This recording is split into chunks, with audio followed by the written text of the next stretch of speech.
It's time for your favorite podcast, The Musicians Talk Show. Here's your hosts, Dallas Dwight and Matt Tolley.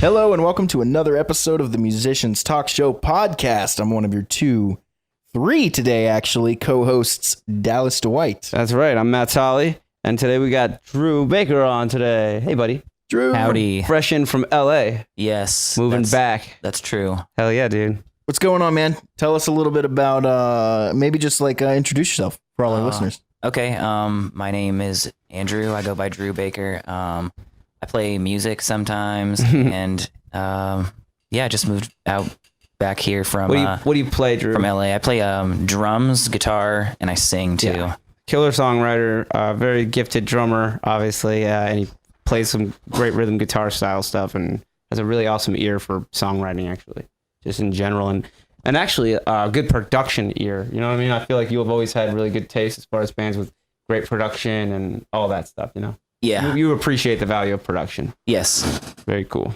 Sick. So Drew has always been my buddy to talk to music about. Obviously, Dallas, you're one of those buddies as well. Kyle is my buddy. Rasan is another one of those buddies. We could talk music because we are that gear, I guess, whatever you want to say. So for sure, I figured he'd be an excellent guest. That's kind of why we did the podcast. As soon as you moved back here. Yeah, exactly. That is why we did the podcast. So obviously, it's not a new idea, but I'm just saying Drew shares that with all of us. Right. For sure. So yeah. I think it's cool that one of the big reasons you and I started this version of the podcast together was because we had these conversations anyway. Yes. We're like, we might as well record them. Right. Like, exactly. Somebody's going to enjoy it. It's a little bit more of a step to record them and upload them, obviously, all that, and to present it nicely, but yeah, totally worth it because we enjoy it too, and we're glad people do that kind of stuff when we hear it, you know. For sure. Good podcasts. What's crazy is I remember meeting you at Steel Panther in Myrtle Beach. Yeah, with me the first time. Yeah, that was before first I was even in the Dallas podcast. in person. Yep, Yeah. Ashton was there with me. Yep. And he almost fell asleep driving us home. And here we are in Ashton's house. Isn't that interesting? Yeah. How it all Yeah, works out. whoa. Always a small world. Yeah, it is weird. Ashton's always in my life in some way or another. That's good, We've man. been best friends Good since fourth grade. That's the way it should be. Cool. So, I mean, it's kind of been a pattern here lately, but I think we should start with the weekend review. I think so too. We got so much going on summer. Because we do these on Sundays, so it's usually pretty fresh in the mind. Yep. I have a lot to say. So I don't know how much you guys have to say, so you go first. Oh, we went to a couple shows we could talk about for sure. Let's hear it. I want to hear about how your show went though, because it's more personal. I'd rather know exactly how your show went and tell me the story. Okay. Because we haven't talked about it on purpose. So we want to talk about the show. Yeah, I haven't talked about it with anybody because this weekend has probably been the busiest weekend I've had. I know. I didn't hear from you very much. Yeah. Usually people hear from me, but I didn't have time to even sleep this weekend, dude. Right on. Well, tell us what it started. How did it start? Friday, we played, the LA Maybe played Wild Wing Cafe in Airsley, which I'll go into details in a minute. How was Airsley? Is itself though? It was not. You guys it was not there great, not? and it was not fun. You guys played there before? We played our first show there. Okay.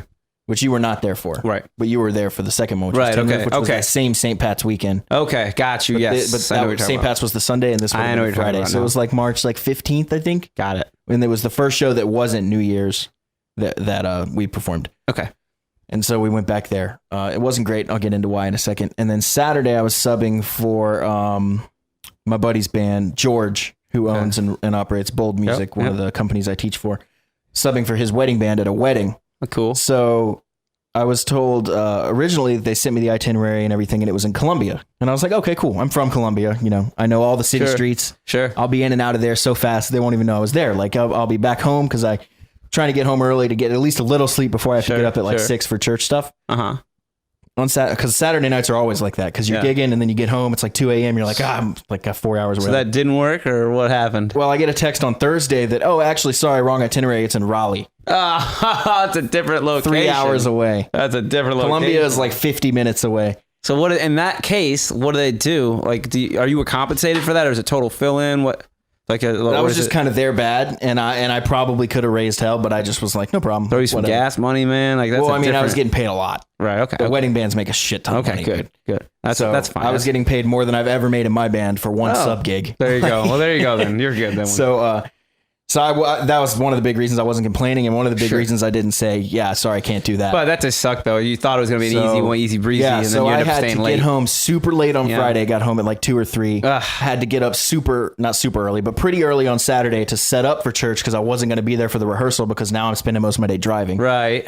So because typically the Saturday is during the day we set up the gym for the contemporary worship space and all that, right? And then we rehearse, and then usually I have plenty of time to get to the gig after that. Now, wasn't the case. I had to leave at noon, so I had to get up early, set up everything pretty much by myself. One guy came and helped me, and then I had to leave town straight from there. So I basically came home from the gig Friday, slept, woke up, and then left. Jeez, and then 3 hours to Raleigh, so I got there at 3, and then you're doing all the prep and all that stuff, and then we played the wedding gig. And how did the wedding gig go? It was awesome. I'll talk about the gigs themselves in a second. Okay. That was why you're so the so schedule keeps you tired and shit. I got you. And then so finished at 11, and then hit the road 3 hours back. So get home at 2, and then wind down. It's 3 o'clock, and then up at 6 again.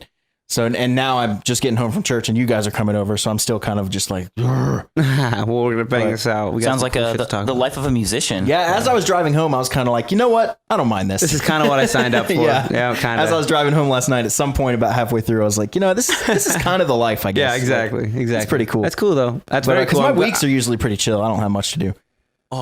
So Friday, Wild Wings gig. Oh yeah, let's hear how this went. Because you guys, the gig was okay the first time, not right? our place, man. We play a lot of places, and everywhere we play except there, we get a really warm reception, and they love us. Huh? They could give 2 fucks about us at that place, dude. They did not.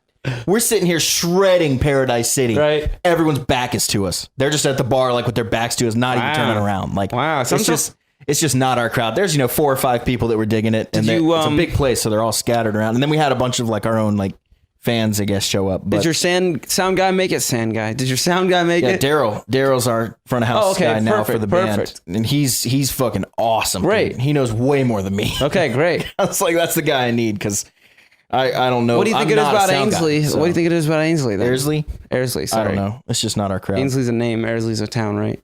Or is Airsley a name too? I don't think Airsley's not really a town. It's just kind of like a whatever, basically like a big shopping center. Right. That's weird that it has a name like that. Yeah, it's an interesting name that nobody says correctly. Right. That's how I heard it said, so I always said that. But anyway, it was not our gigs, so we had problems with our in-ears too. Oh, okay. Just one of the reasons I don't like using them is because so many things can always go wrong. But for the variety band, we have to have them.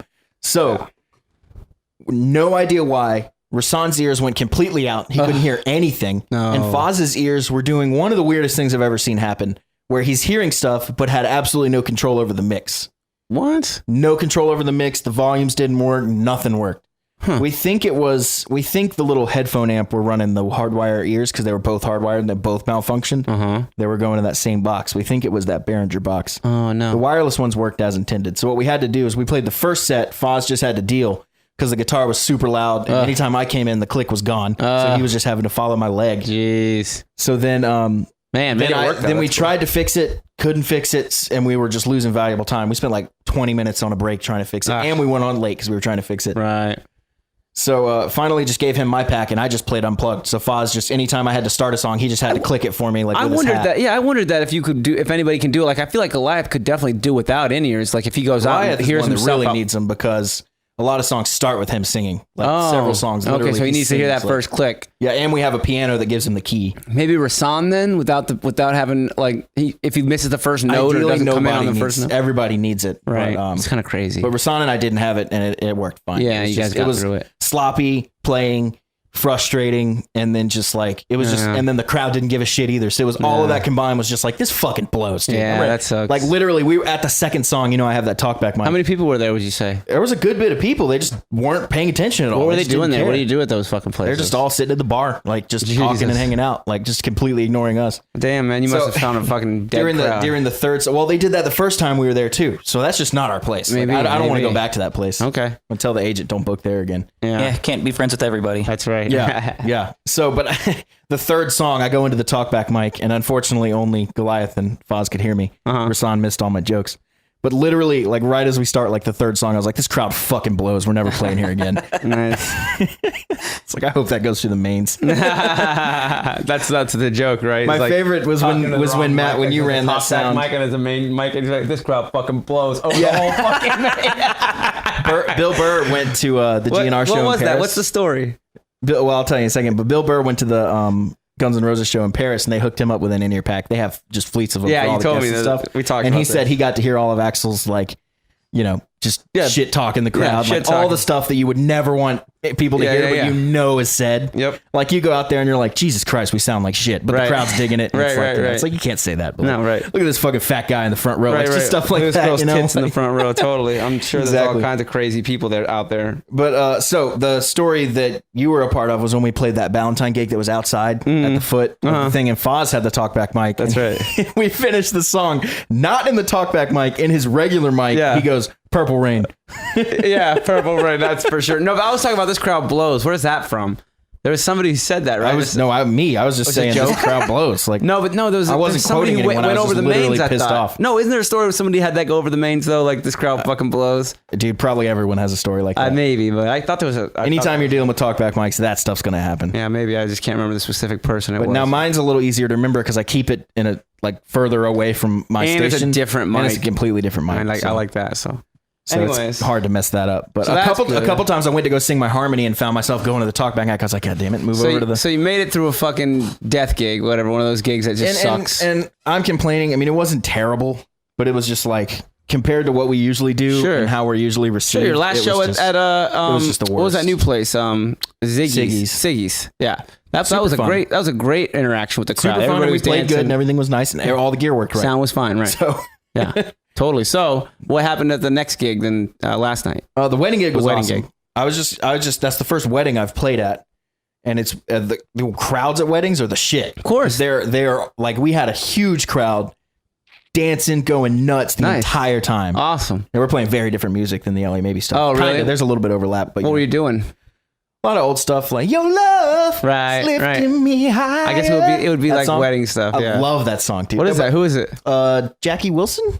Okay. And what's the song? Your Love? You know the song? No, You I know- don't think so. Your love keeps lifting me. Just like a lot of old like 60s soul. I love that stuff. Me and Drew Motown. were listening to that Yeah, shit when we were cleaning the house yesterday. yesterday. Drew just moved in with me actually, so we were cleaning the Yeah. apartment, moving in, kind of. We're going to get a couch Perfect- right perfect after this, music. Dude, We're just there's- listening to some fucking There's upbeat no soul music, baby. situation that music doesn't work in. I know. Yes, that's Kick you that's into literally overdrive. exactly what we said. Like word for word, like this We music just can had be this good conversation. right when you wake up. Yeah. It's good like when you do anything. Metal and rock, they work in their instances, but Yeah. like kind of soul R&B kind of stuff, maybe it's Just or especially from like uplifting. 60s. Just so it's like uplifting all the time. and this is makes you perfect. happy. It's almost But like we did like signed, sealed, delivered. yeah, I'm dude, yours. totally, All that totally. Stuff. I love Stevie Wonder stuff. Yeah, you know, just some all old, that kind of stuff. Like Tina Turner for some reason. I like her voice. Like really. So we did Gloria gets me Gaynor, going. I Will Survive. Yeah, Respect. Yeah, you know those yeah. kind of songs. Cool. And one thing I noticed that so How was it for you playing? it was fine. I got my iPad, my Yeah, new iPad, you so I figured just it out, it was all set cool? up charts. So Cool. I was just sight reading everything. Cool. But because I did not get a chance to practice at all. Right. I So, figured it was like The last time I played these songs was in May, so and I had prepared pretty well then. Okay, so But I haven't, some of it came touched back. them, listened to them. At least you nothing. had your iPad. You got the small iPad Yeah, now. so I keep. I got a new iPad to actually run live Nice. charts because I need an iPad Perfect. that I can like carry Just around like when with me. Goliath used it at the thing and he moved it over for you, man. That's Exactly. perfect. It's absolutely what you need for learning lots of songs. Just having references Yeah, it's for lyrics it's tough. and for One thing very chords, different whatever. about the wedding band I noticed is they don't really ever play a full song. All right, they kind of Mostly shorten them up, medleys. right? It's mostly medleys. Oh, they just They'll kind of take one meld them into song, each go into other. the next, and I realized why they did that. For the longest time, I was like, yeah, but you could just play the full song. You can't though, because as soon as you stop, even if it's stopping for half a second, The crowd kind the of crowd's like, all right, cool, I'm leaving, and they just Exactly. kind of like, all right, dance is So over. there's something But you to keep note. meddling it, and they just keep dancing, and you can feel the energy in the room, just Build. like cycling, Yeah. Like, Right. oh, this feels awesome. Like right when the song's something to hitting a note. peak, you go into the new one, and it gets Yeah. even bigger. It's like, maybe dude, that's something like, to note for the variety band, dude. Like yeah, the maybe problem build is it's more- almost impossible to do that with clicks. Well, the now way we you have to it change set the up. clicks. So. You'd have to change it. But what I was going to say is the variety band, we've kind of been thinking about doing weddings. And if we decide to do weddings, it's going to basically be a complete like rethinking of what we do. Well, definitely which is medleys. probably not sense to, probably doesn't make sense. Did you guys take any requests? No, we just, See, that's they just another keep thing we going. talked about too. Is like it's a different type of vibe when you're like in Nashville. You like anytime- request. anytime someone comes up and asks for They're on a requests. locked in click and show. Like Yeah. the whole thing takes care of Really? itself. That's what you did at the Well, kind of. Everything's the to a wedding? click. The Well, wedding not band takes is care of just- itself. I mean, the no. wedding band, no. I'm talking about the variety band for them. Oh, The variety wedding band band. is medley style. Yeah. And I'm No just, click. I'm not the leader in that band at all. I'm like, No, you're I'm showing kind us of just play hiding some in the guitar. background, like hanging on. And whenever they look at me like, do something, I come forward. But other than that, right. Do something. other than that, I'm just kind of playing chords and hanging out because their keyboard player fills a lot of space. They have a sax guy who's amazing. Nice. So That's cool. me and him just hang out on the side and play solos all night, which is super fun. But it's super fun to play like they do Uptown Funk and that kind of stuff with the real cool. horn. So stuff you already know. Maybe 30% of the songs were like in our set already. Excellent. Yeah. Excellent. That's But cool. it's really fun to play that stuff with a real like tenor And you got sax right paid next the to better you. than you've ever gotten paid. So that's interesting. And you play less than we play. right. So that's there why you weddings go. are the best because Perfect. you play and you can like party. 2 hours. And people are always in a good mood. They all want to party. Everyone's in a good mood. A lot of the time you're there is like toasts and dinner, Right, and you're right. not actually playing. Dude, the LA Maybe should be a wedding band. You guys would kill We would at kill it, weddings. but if we're gonna do that, there's basically 2 ways that we were discussing. We had a meeting about this. The variety band's kind of capped at a certain point. okay, with right. their money. Because we talked about it, right? So if we want to make more money, there was basically 2 ways we could go. We could go the wedding / corporate way, or a tribute. or we could go the tribute band way. So now- we chose so the now tribute you're- band way. Right. So So now until what are you that's doing? kind of up and going, we're not going to be messing with wedding band You got because we too don't much need to to be do learning already. new stuff. Right. So, but I would love that because the wedding thing What was if it was seasonal? super fun. Because it was like wedding season, you know, and then there's no wedding season. So then April, your May, tribute June, band, and then September, tribute October. band takes over for non-wedding season. Hey, wedding season is festival season. Oh, right. that in mind, too. Right. But Kind either of- way, kind you of can make April more through money with the October. wedding, right? You can make more money with the wedding band. So then your tribute band comes out when you can't make money doing wedding gigs. You would make more with the tribute for sure. You think? Oh, for sure. Oh, you made it sound like that. No. Okay, I got Dude, you. that first Journey gig, I mean, is it Ghost to talk numbers? Mm-hmm. Yeah, so maybe not. But Yeah. the first Journey gig, we made a check that I've never seen the likes of before. No Oh, okay. wedding band. I mean, Okay. you could make those, and it was our Well, first I've never gig been as in a that Journey tribute band, so this was, I do No, not tribute know that bands side of it. make, okay, so you know what the variety band makes. Tribute's Yeah, 10 times approximately, that. right? Okay, 10 wow. times Wow. Well, that's a full show too. You guys bring like all the lights, all the everything. Where the wedding band would probably be 4 to 5 on Right. on the high end. You're Right. probably looking most of the time at like 3. Right. So, Cool. Well, we'll see how it all works out. I but guess. you know, not every tribute gig's making that. You're definitely going to have tribute gigs that are like, of course, $2,000 or whatever. Of course. But it's still better than what the other draw is.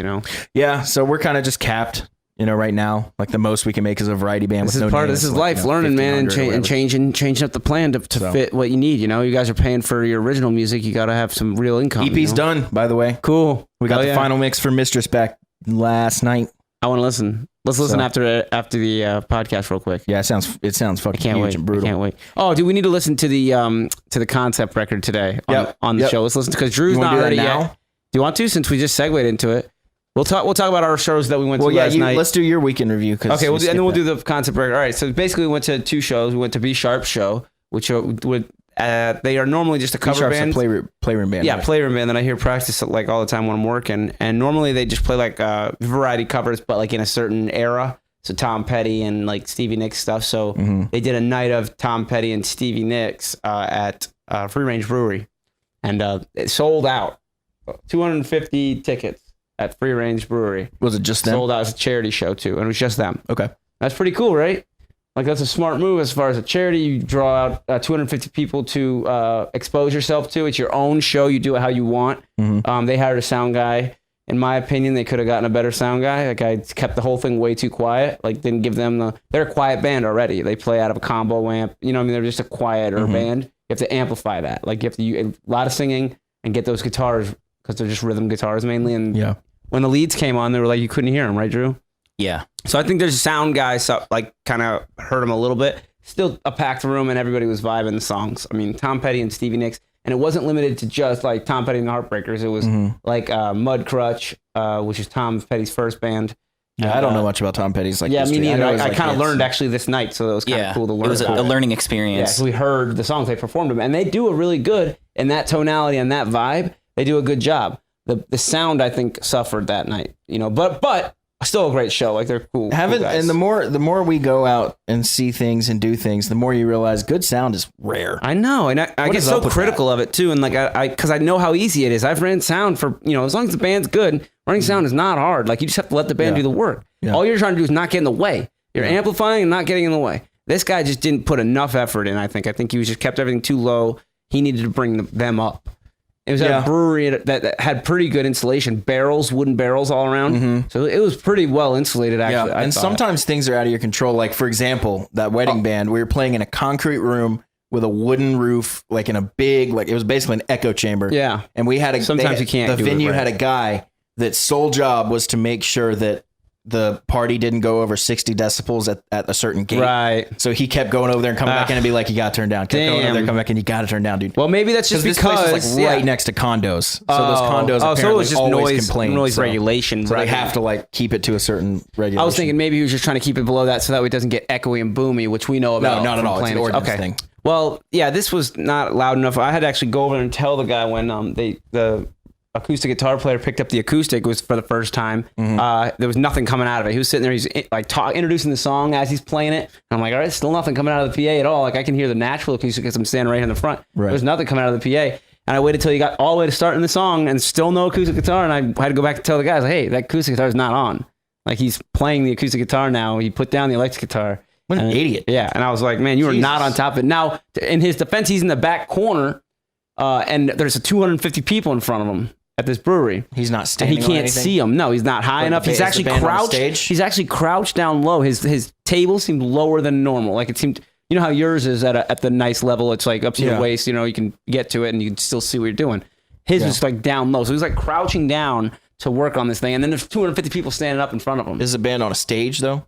A short one, really low, right? But still you above said, like a everybody foot. else. Yeah, tall. stage. Still, I mean, I feel like anyone would agree you would notice when he grabs a different guitar. And there's no guitar coming out anymore. There's no rhythm anymore. I'm like, hey, we're You hear him need some- singing? Yeah, Like- we're gonna need some guitar here. Forget your eyes, use your ears. So I dude. went out Like- there and I told him and whatever, but I tried to be nice about it. And he was grateful. He wasn't like a dick about it. I know how some sound guys can be like, don't tell me. It's definitely super annoying when random people start coming up and be like, can you cut the bass? It's like, get the fuck out of here. Yeah, dude. exactly, Like, exactly. get out of here. Definitely. If you were better running sound, you'd be know running what. sound. Yeah. See, the thing is, you better be able to back up your experience Super before. annoying. If you're gonna do that, because the guy might just be like, "Who the fuck are you?" And be like, we were "Yo, running- man, I run shows around here, too. I run sound and stuff like that, and I know what how these rooms work. You're gonna, need. First of all, turning on the acoustic guitar, I never feel bad about telling him that. turn it on. That's the very least I could do. Yeah. But when You're gonna want Paige and that acoustic guitar on. when Paige and I ran the sound for that Hattie's gig, Yeah. the same guy kept coming up being like, just saying the most obnoxious shit. Oh, he was yeah. literally coming up Yeah. and be like, it sounds a little boomy around 400 hertz. And it was just Jeez. like, dude, shut the Oh, fuck hang on, let me up. dial Like- that in. Like, yeah, okay, here. And I think at one point Paige was like, here, just hand him the iPad. And was like, you do it. She's such a smart She ass. took it over he took it over for a minute. She's Of funny. course, didn't She's a sound funny any girl. different. Like, All right. So yeah, that was that, and then we went to Craig's first show with his new band Phantom Friends. Craig is our bass player for Prep and Barium, and so he's doing a guitar now for this band Phantom Friends, rhythm guitar mostly, but he's gonna work in leads as he goes. But he's only been in with them for like a week. I don't know. It's been a very short time that he's been with the band, Yeah. but They were very good. he's been practicing their stuff for a while. They have Got a some new amp? They have some stuff on Spotify. Am I allowed to plug that? Yeah, absolutely. Phantom Friends. Yeah, Phantom Friends. Their EP was really good on there. Highly recommended. Check it out. Yeah. Yeah, and so Craig's playing for that band now, which is cool. I'm glad for him because he's a great multi-instrumentalist, He played Yeah, bass. drums He's and playing everything bass too, right? just as a favor. I love to his Prep and drum Barium. kit. Yeah, the what was it? A Tama? The yellow one? Yeah, the yellow Yeah, one. yeah. That drum kit plays amazing. Sounds amazing too. Yep. He's got cool cymbals too. Anyways, Well, that was that show, and it was great. We also saw Black Powder open for them, and they're our boys. We played a show with them at Milestone, our first Milestone show with them because of them. So that was cool. We went out and saw them, and dude, the new Common Market South End. That's where it was. That's the first time I've Every been time there. you turn away, your voice disappears. Oh, sorry. It goes like, we went to the new. Sorry, and without the foam thing, I think I'm like hesitant to yell into it. But Oh, you're fine. okay, so Those are good mics. yeah, so the Common Market South End, they used to have one. They knocked it down for some other shit, and then now they got a new one. I They saw opened your up. I saw your Insta story on it. Yeah, so did you see how elevated we were? You were way up above the band. So there's yeah. a balcony up Yeah. there. It's cool. It's got lounge chairs all around, and the walls are open, so you can basically hear the band from outside. That's cool. From sitting anywhere inside the place. And there's basically the Common Market. If people don't know what Common Market is, it's the grocery store you can buy beer at and all kinds of different like wine, all The this deli, stuff. they have And you really can good drink it there. sandwiches, And too. deli, right? And you can drink right there. You can pop open something out of the fridge and drink it there, and it's Okay. cool. So it's just a really laid back, chill place. And then the stage was outside, had its own setup, own chairs, own like. Dude, it was really neat. I dig that kind of place. Very artistic and architectural. Very cool. That's awesome. Yeah, we should try and get a gig there. I was They have the gonna say, outdoor. We could totally rock there. We're bringing our own PA, that's for sure. They had very little. I was gonna say something very I little forgot. monitors that were using for front of house, basically. I wonder if somebody can listen to every episode of this podcast and just clip all the parts where I say, I was going to say something, but I forgot. Oh yeah. and just string them all together. There's probably 40 of them, dude. Yeah, and who's the stoner here? Yeah. Anyways, Damn it. What was I going to say, dude? I don't know. It was something about, it was right before I said you're in. Oh, we need to talk about the concept review, the concept album. I really want to preview that for people. Let's listen to it. And I want to show if I can Drew remember what I was going to say, though, because it was related to what you were just saying. about the Common Market grocery store. But A super chill vibe. Like I could tell the people there were very appreciative of the music. Everybody's there to hear music. Oh, South End. I was going to say, South is End. South End a part of Charlotte? Yes. Okay, so that's where Amos is. Where Amos is. Yeah, because that's all I knew is Amos South End. Charlotte's divided up weird. It's divided up into wards. South End. There's Plaza Midwood. There's Noda. There's like North Davidson is Noda. There's so many different like little sections of it. And it's like it's not cliquey though. Like you can go to any one of those places and you'll be fine. You know what I mean? Everybody's cool. I've heard It's Noda's a little clicky. I don't think it's cliquey. I've heard Noda's I'm from LA and it's pretty clicky. I go there and do whatever I want and everybody seems to like me. So I don't feel like it's cliquey. But that's just me, maybe. Yeah, but that doesn't mean it's not clicky. Yeah. That just They're means you different. just do whatever Like you they're want. different types of people, but they're just like because they live in a different area. They're living over here in this artsy town. You know, like Noda is super artsy, so they seem like different people. But I think they are still like very open to other people. You know what I mean? Clicky, I think it means like you're kind of like selective about who you hang out with, and that's why I don't think they are. I don't think they, I think they're very open. That's in my opinion, in my experience. Might be wrong. Am I wrong? There's a lot of yuppies there. Okay. Well, then it sounds like you're the one being selective. You're the one that's clicky, Yeah. bro. All right. I'm the asshole. All right. We got to the bottom Nothing wrong of with it. that. Anyways, so Charlotte's weird like that, divided up. Anyway, so South End Common Market's very cool. Nice. Check it out. Go there and let's get a show there or something. It's fun. Get a show We there. just have to bring our own PA. Yeah. So, anyways, Hate that. I do too. But so let's listen So tired of to lugging this shit concept around. album because Dallas. Yeah. Drew was looking at your 7-string, Dallas. And, Oh, my shoulder's been killing me, dude. I'm And, starting to get guitar player's shoulder. Oh shit. So anyways, but Drew was looking at your 7-string Jackson there, admiring it, and I couldn't wait to tell him how this concept record's been going because it's been a lot of 7-string. Here's what I'll do. I'll pause. There's no vocals I'll yet. pause the show. We'll listen to the entire song that we have, and then maybe a clip of the other song that we started, Wait a minute, there is some vocals. and then I forgot. and then I'll just clip a little part out. So what you guys hear listening to the podcast right after I finish talking, Yeah. is going to be a little snippet. But what we're gonna play in the room Let's for get Drew some vocals is in there everything. too. Yeah. So, All right, here it comes. so then we'll come back and start talking about it. So here it comes right here. I don't know what section you're gonna hear, but it's from one of the songs.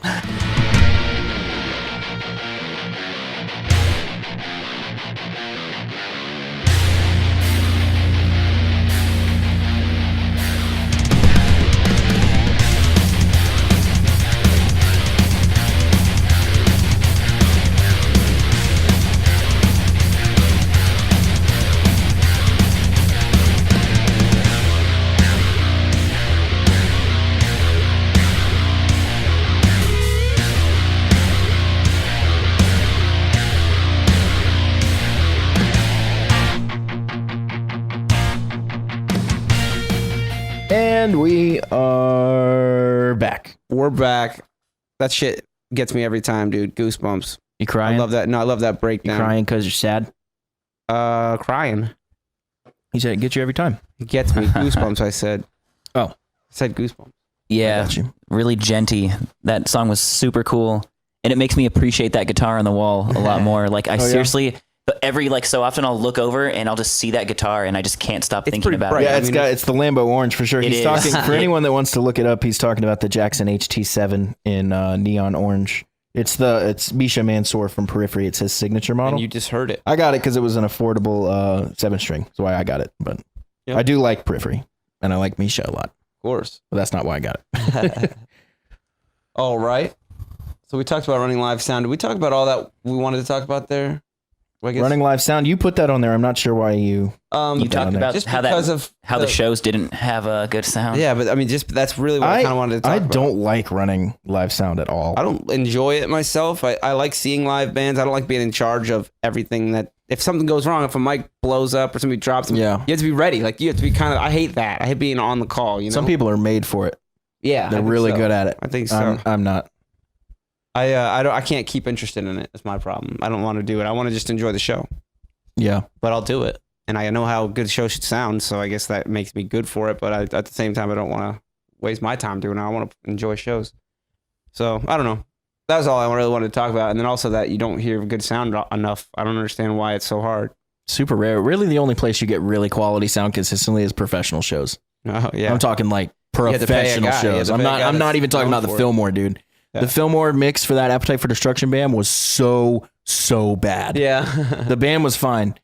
I mean, they had their problems, but the mix, which is not related to them at all, to my knowledge, was atrocious. And I was so surprised. Yeah. Because the Fillmore apparently is not even on a pro level. Like, come on, what are you doing? Yeah, like, they better be. I mean, you have decent bands in here. Fillmore and this is sounds not? like ass, dude. Well, they I don't saw have a guy that's running it right. I saw. If you hear good sound in there, I'd be willing to bet it's because whoever's in there brought their own guy. Yeah, it was. I saw Saves the Day and what is that other band? Saves the Day and Say Anything. Old school like throwback scene kid music from the early 2000s.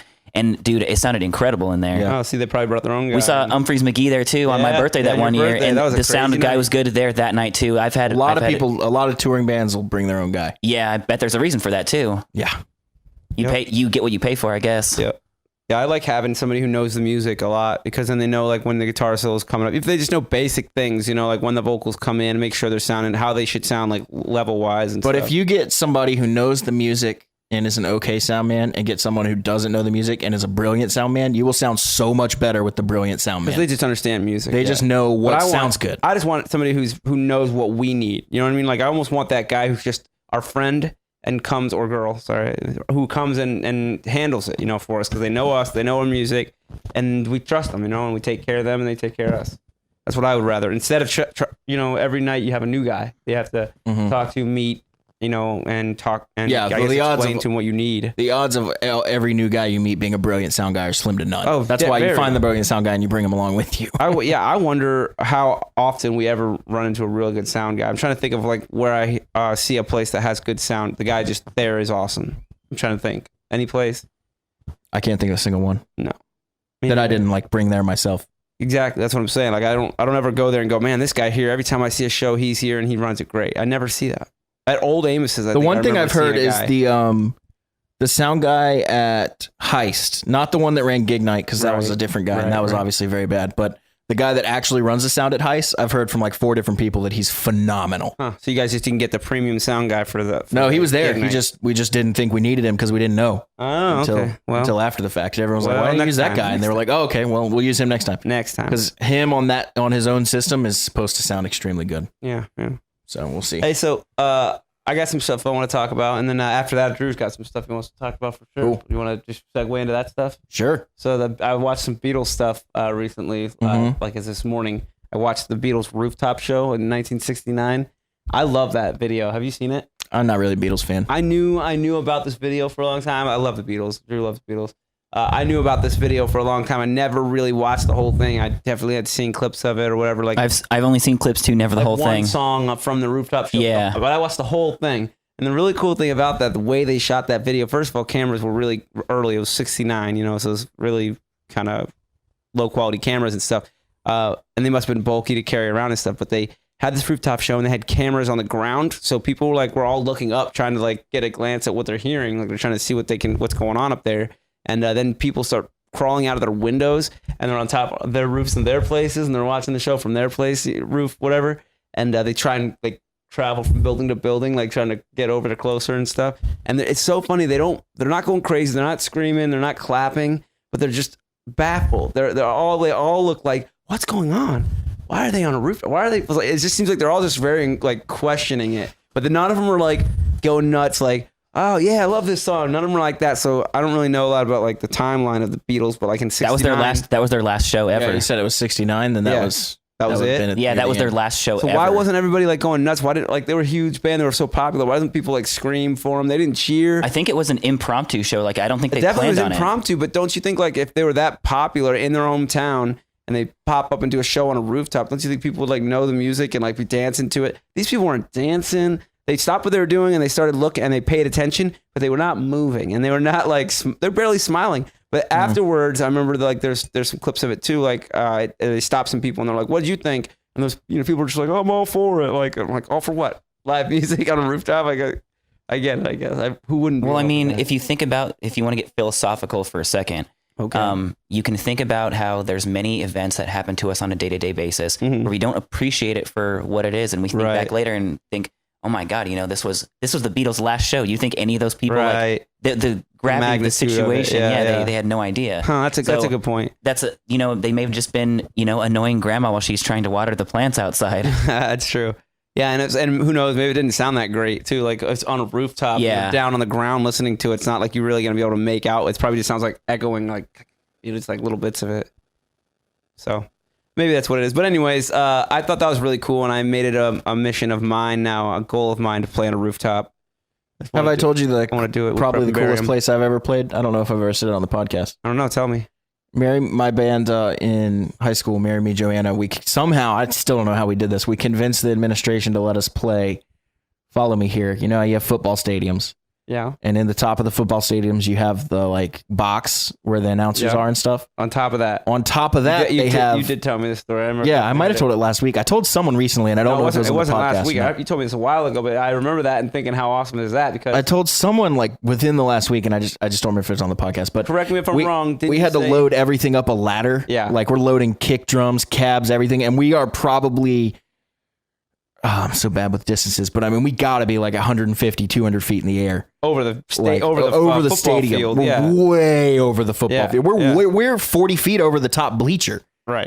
Right. We're way up in the air. Yeah. And we're playing. I'm sure nobody could hear us, but right. Well, we had fun. You told me that you said it was kind of weird. People didn't really understand what was happening. They were kind of just live music started coming. They were probably looking around. They probably didn't even know where we were for 10 minutes. Exactly. Because it's coming from so high. And I don't think it was. I don't remember what we did for PA or anything. I knew nothing about live sound. Right. Probably running you through the fucking announcement. That's probably exactly what they're doing. They probably had one mic through the announcement, nothing else is mic'd. Jeez. So anyway, so I wanted to talk about that, and then also because I thought that was cool. I want to make it a mission of mine to get Prep and Barium on a rooftop in Charlotte somewhere and play a show and video it, whatever, make it a thing. Then I found a Back from the Dead that's really interesting that I think we should watch and talk about. Let's take a listen. Let's take a listen. Apple is ailing.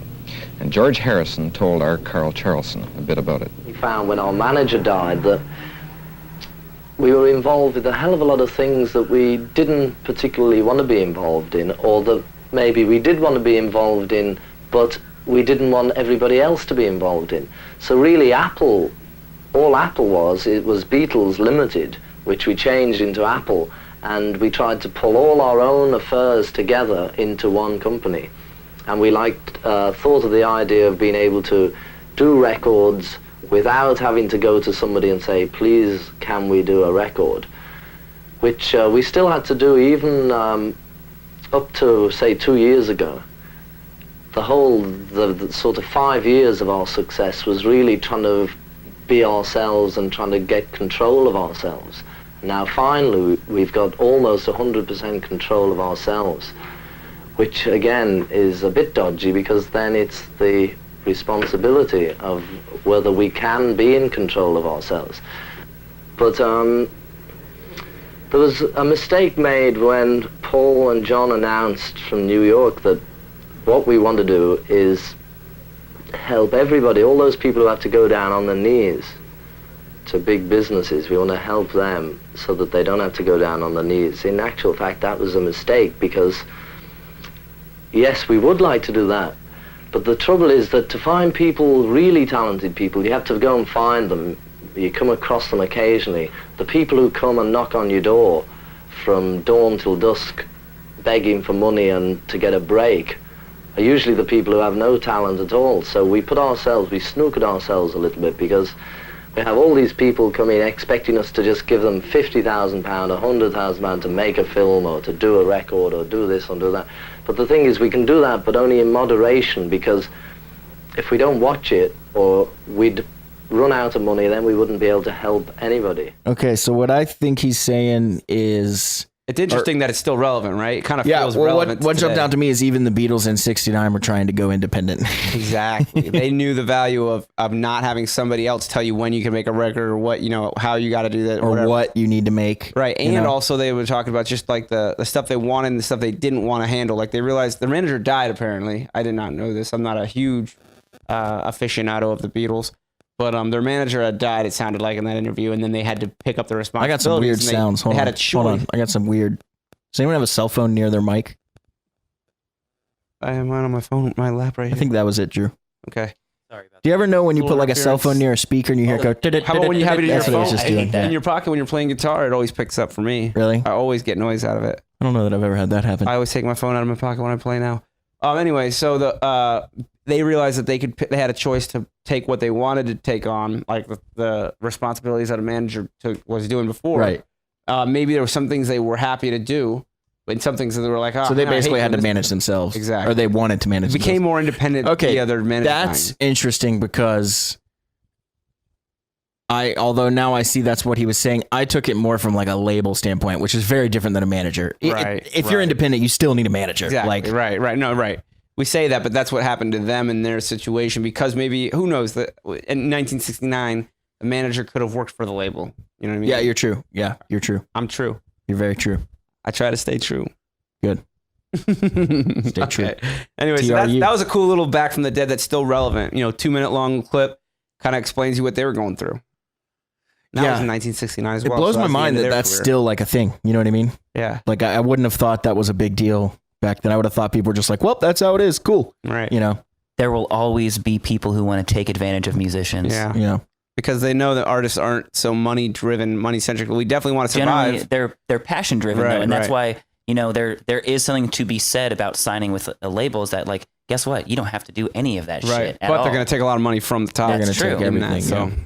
you can make you can give you a poor artist and just be taken care of like barely, and then the record company will make a lot of money from you and they'll sell your art. Well, it's and all not that. even like that because what happens is like for example with Guns N' Roses, they had no idea how much money was coming in, right. but they were making good money because the label was paying them advances, $100,000, $80,000. That's a lot of money when you've never had any money. Never had anything, so you just. But they didn't assume realize they were making tens of millions. that- Right.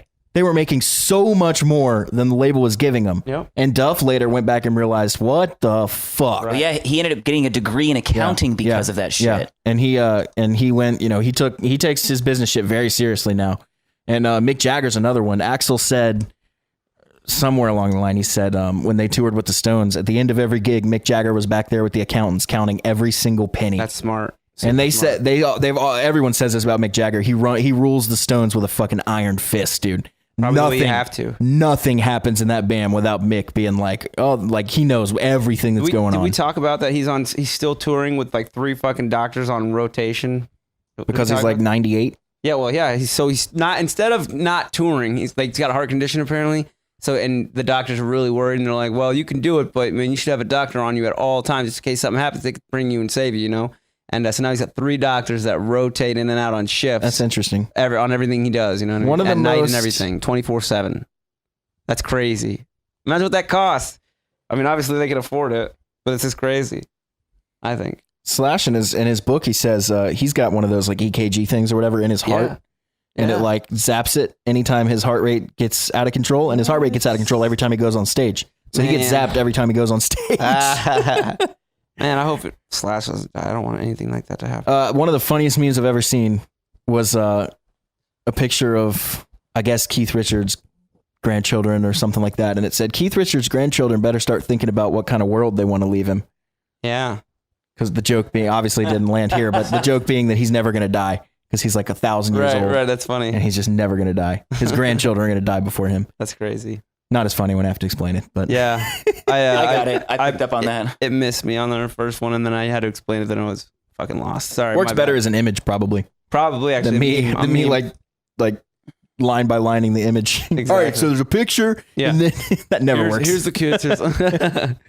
Anyway, so that was the Back from the Dead. Oh yeah, so Drew has an album we want to talk about. This is really cool. So we do album reviews pretty regularly. I think we should do them when guests. We should always have like a guest do an album.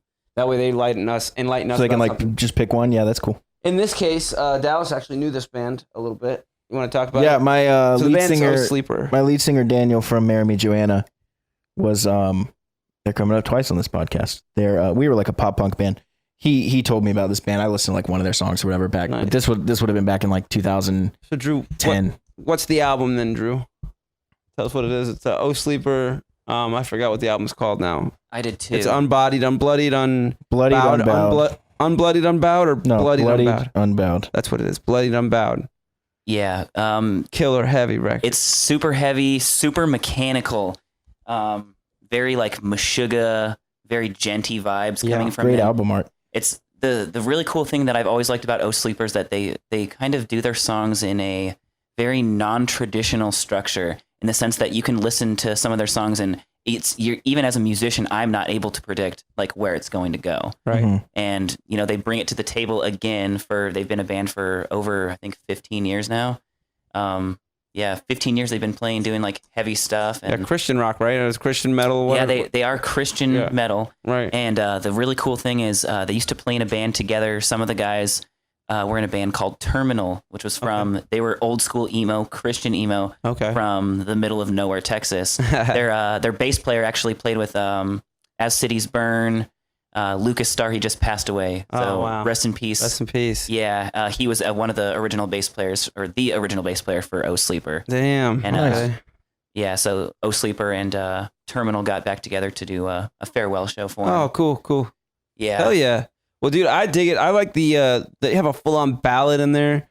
It's super varied in the way that they go throughout the album. I love that. A lot of their records, I know their first one, I Am God, it's actually a concept record as their debut record. There you go. This one subject to concept sounds like it could be a concept record. I honestly haven't looked too much into it. I just know that the record rips. Nice.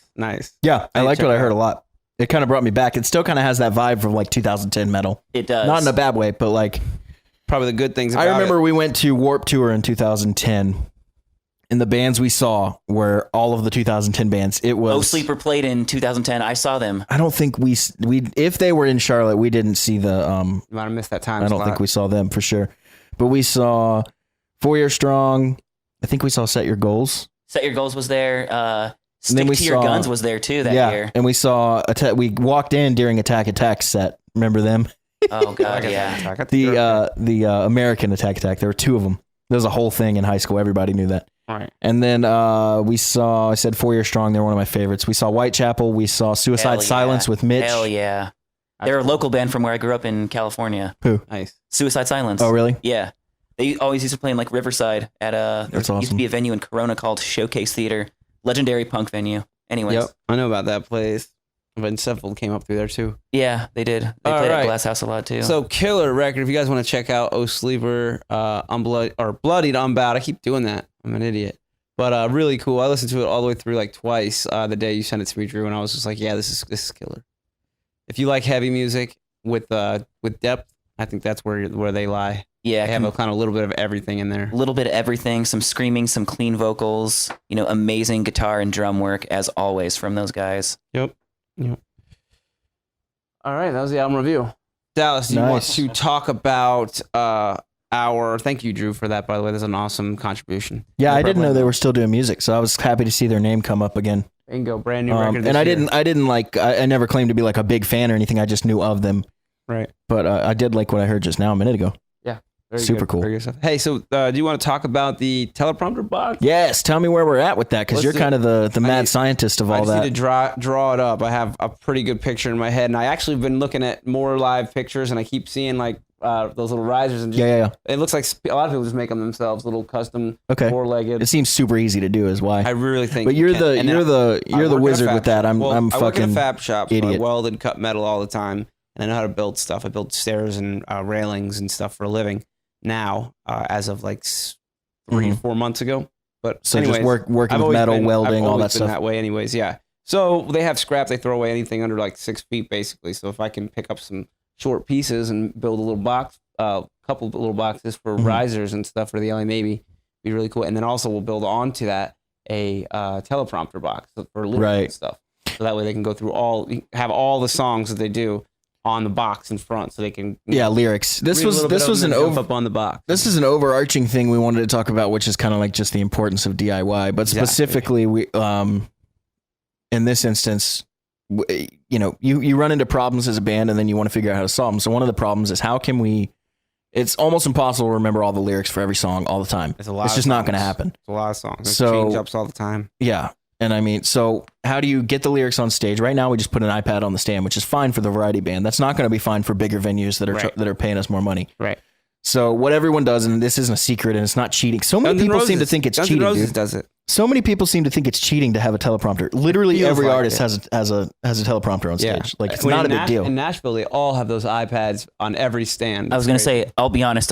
When you were explaining what it was, I was like, damn, that's cheating. But for a band that has so many songs to remember, like for you, For the Love of God, what would you do without one? The variety band, they play for 3 hours. Yeah, that's all insane. different types of music. There's always this thing where no matter how many times you've sung it, no matter how many times you've done it perfectly, the one time you forget it, it's just now you look like a fucking idiot. Where if you had it sitting at your feet, you could just glance down and be like, "Yep, that's the line that I always forget every time." Exactly. Like I sing "Kiss" by Prince, and I always forget the third verse every single time. Yeah. And when I don't have it, it's a train wreck. And when I have it right there, all I do is glance at the first word, and I got the whole verse. Yeah. It's all I need is just that reminder. Yeah, but when you're in the hard. middle of it with your ears, you got drums, you got people in front of you, you're playing the guitar, you're trying to keep everything in time, you're staying on the click track, and you're like, "What was that word again?" Like, forget one word. It's not as easy as it sounds. It'll throw your guitar playing off trying to remember the word too. I hate that, man. So it's and then once you lose the one word, it's like falling out a flight of stairs. You're not going to stop, and catch yourself. You like you're just going all the way down, dude. It's not coming back up. Yep. So we're gonna build some of those, and the importance of DIY for sure. Take advantage of what your skills are naturally as a human being, and your band, as your whole band, will have different skills that they can do, and do as much as you can by yourself, so that way you can save yourself some money. Everybody's got different skill sets, and put that money that you can save into stuff that you cannot do for sure. Yeah. Like you want the professional's touch of, Mm-hmm. Building boxes, we got that. We can handle it. Yeah. So you're thinking we're going to build just like basically an ego box. Yeah. And then we'll build a prototype first, see if there's anything that we want to change about it, and then we'll build another one. And then we're going to put we're basically going to build a separate component that's like a computer. I was thinking about TV monitor, screen. A monitor, yeah, something, whatever it be. With a computer attached to it. Sure. And then we could probably get that like Velcroed and like set up into one thing. I really think if you just make a little case for it that leans up against the front of the thing. With two hooks. The case is basically to protect the screen in case it gets stepped on. We'll put a thick piece of plexiglass in between it. If it gets stepped on, it won't be broken. It'll have at least a fighting chance. Right. So kind of just build an encase. Yeah, instead of getting some sort of monitor, I was thinking of just getting a cheap TV. I think, whatever you can then you could get it bigger. You get like a 30-inch TV for cheaper than a 30-inch monitor. Exactly. Dan just bought a big old TV for really cheap, and it's thin, dude, super thin. Yeah. It was like that, but this would be too big. But if you got a good thin I'm thinking TV, somewhere in like the 30, 36, maybe even 40-inch range. I would say like 32, 36, somewhere in there. This is 27. Right. So bigger than that. I'm pointing to my iMac. Now, what about vertical versus wide? Because if you go vertical, the lyrics you'll be able to get more down the list. So we should go that's what vertical. it needs to do. Yeah. Which means it could just come out more, I guess. It'll have to be taller, I think. The whole thing. Have to be taller or something. You don't want to have it Maybe so... put steps next to it on either side of the screen. Yeah, you don't want to have it so far out. You know what I mean? Like you don't have it too flat. I know. You don't want that. You don't want that for sure. We'll figure it out. Yeah. We'll figure out the right angle and everything when we build it. But anyway, so that's the importance of DIY. Other things we've talked about on the show plenty of times, doing our music videos ourselves. Dallas has gotten really good at doing those lyric videos for the LA Maybe. I think those things are those are all DIY. now. Yeah, those are using. But that's DIY though, you know. That's what I mean? went to school for, kind of. Yeah, so. sure. That's it. That's you're using your skill set that you can. Yeah, do. all the graphics and web stuff for this show and my bands. Yeah. That's all me. And you get practice when you're doing it all too. When you're doing the music. It's funny. The only time I use my graphic design degree is not to make any money. It's just to do all my own stuff. Yeah. Like, Well, eventually that will websites, logos, cutting backgrounds out of shit. You know what I mean? You're covering your project, saving with your money. art style. That's for sure. Absolutely. If that counts as making money, then absolutely. I mean, the amount of money I save on graphic design services. Yeah, a penny saved is a penny earned. You know, have an iPad, man. You've got so much power with the apps that they are available now, man. Yeah, you do. Canva, and we talk about it all the time. Wordle, all Canva's the shit. I can do all the shit in Photoshop, but it takes forever.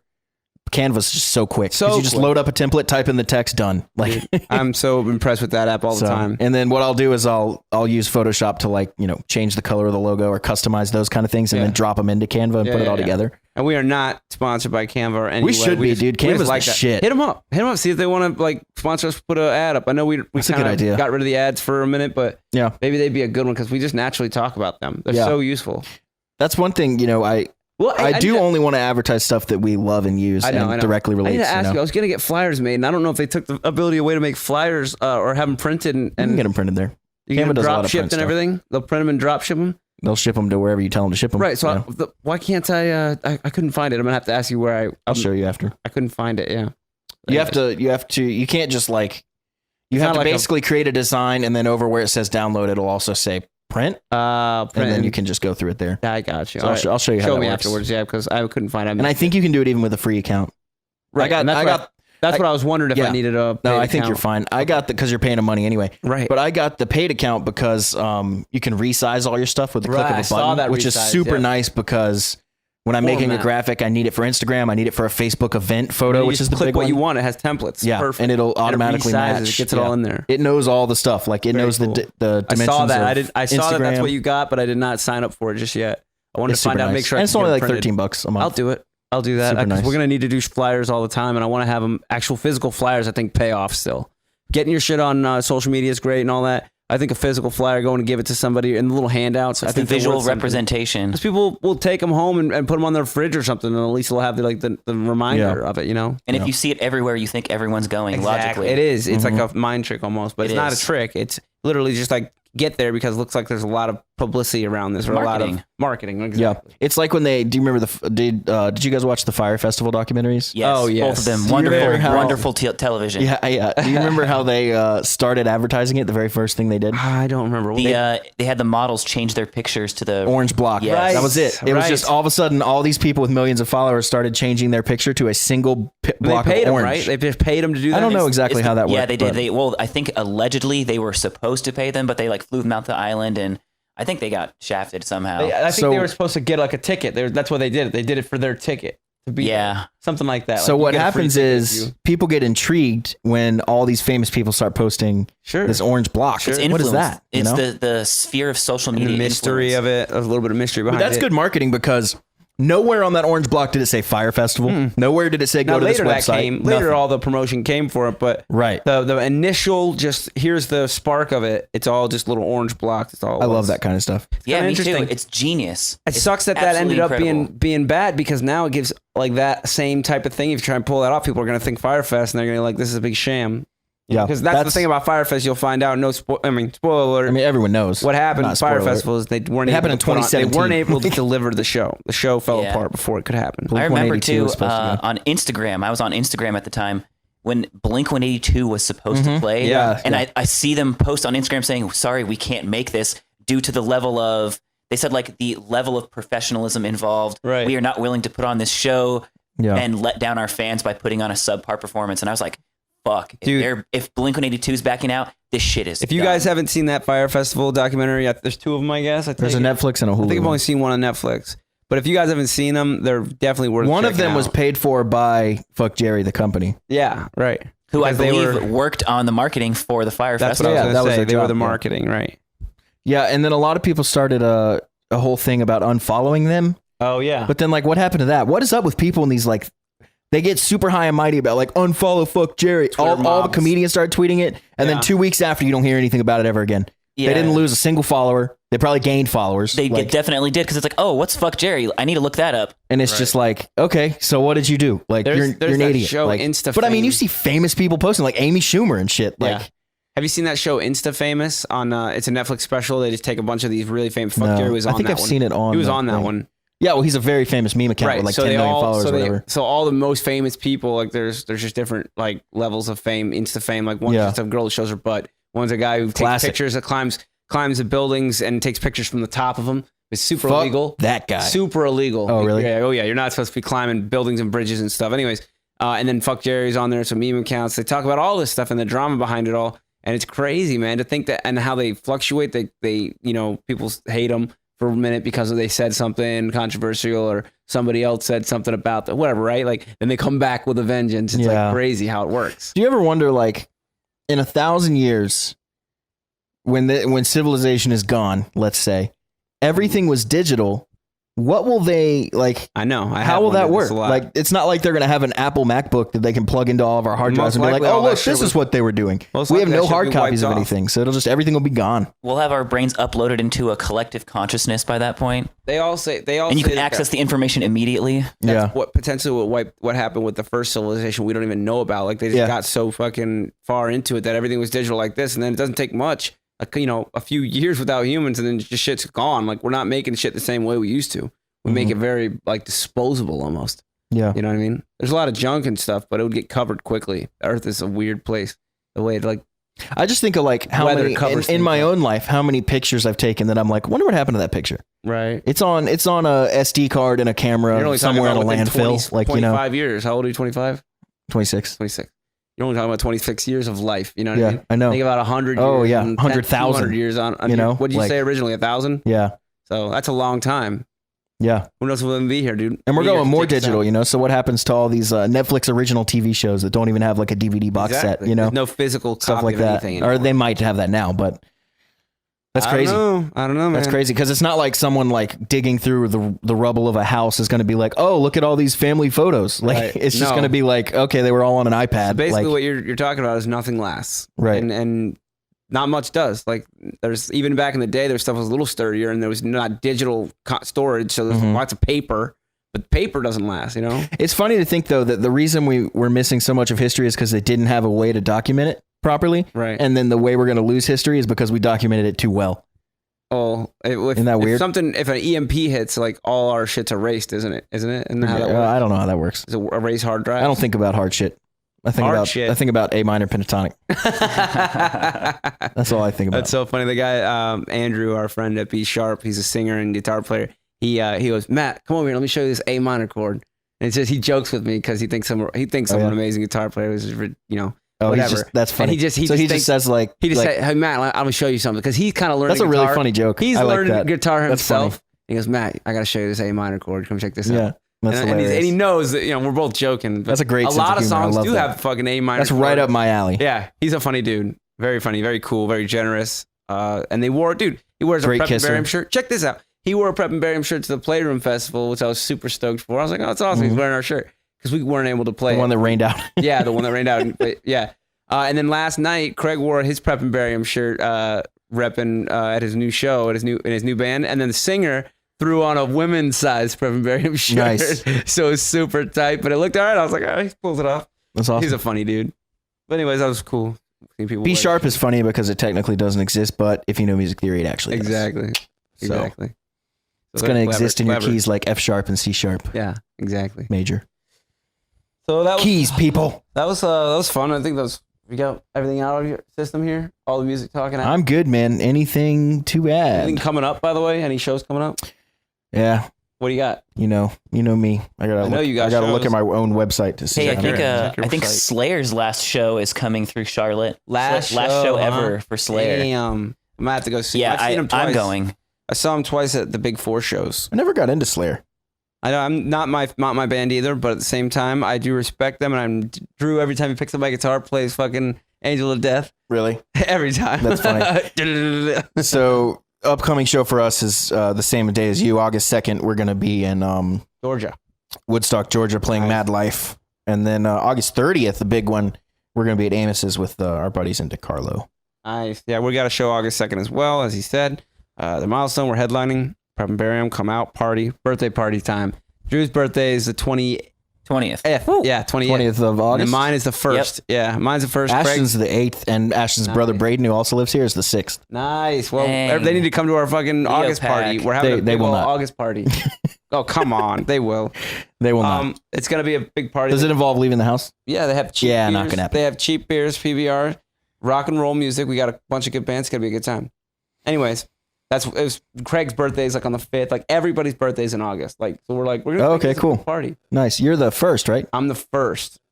Like the first person who's ever had a birthday. That's me.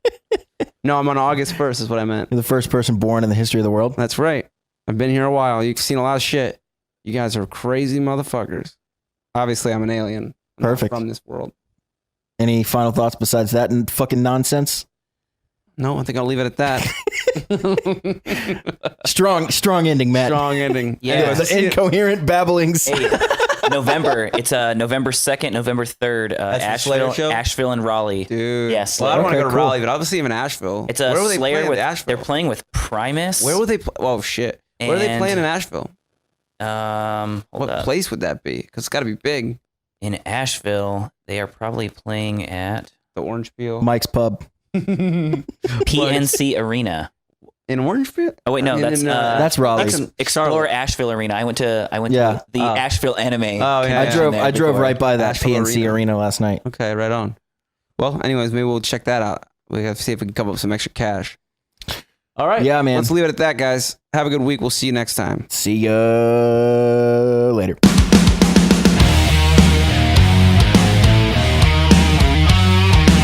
Thanks for listening, and see you next week on the Musicians Talk Show.